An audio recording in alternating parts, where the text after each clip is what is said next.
عن علی رضی اللہ عنہ قال قال رسول اللہ صلی اللہ علیہ وسلم حق المسلم علی المسلم ستۃ بالمعروف یسلم علیہ اذا لقی ویجیبہ اذا دعاک۔ جامع ترمذی میں روایت ہے، حضرت علی رضی اللہ تعالی عنہ اس حدیث کے راوی ہیں۔ اللہ کے نبی علیہ الصلوۃ والسلام نے فرمایا کہ مسلمان کے مسلمان پر 6 حق ہیں۔ سب سے پہلا کہ جب مسلمان بھائی کو ملے تو سلام کرے، وَيُجِبْ إِذَا دَعَاكَ، اور دوسرا حق یہ ہے کہ جب مسلمان بھائی کسی کو دعوت دے تو اس کی دعوت کو قبول کیا جائے۔ اللہ کے نبی علیہ الصلوۃ والسلام جب مکہ سے ہجرت کر کے مدینہ میں آئے تو فرمایا کہ ایک دوسرے کی دعوت کیا کرو۔ اللہ کے نبی فائدہ کیا ہوگا؟ فرمایا کہ اللہ رب العالمین تمہارے دلوں میں ایک دوسرے کی محبت پیدا فرما دے گا۔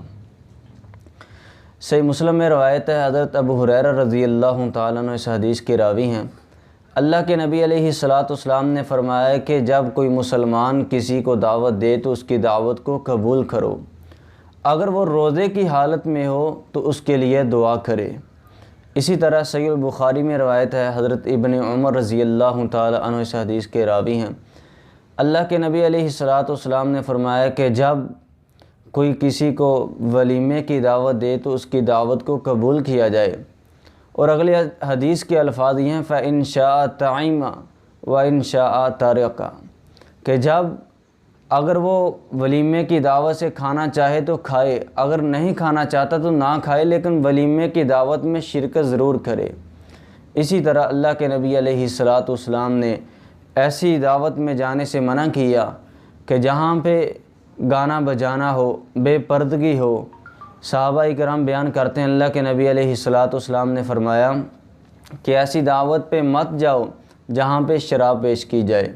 ہاں، اگر امر بالمعروف نہی عن المنکر کا ارادہ ہو تو پھر جایا جا سکتا ہے۔ اللہ رب العالمین سے دعا ہے کہ اللہ رب العالمین ہمیں اس حدیث پر عمل کرنے کی توفیق عطا فرمائے، اور ایک دوسرے کی دعوت کرنی چاہیے۔ اس کا فائدہ یہ ہوگا کہ اللہ رب العالمین ایک دوسرے کے دل میں ایک دوسرے کی محبت پیدا کر دے گا۔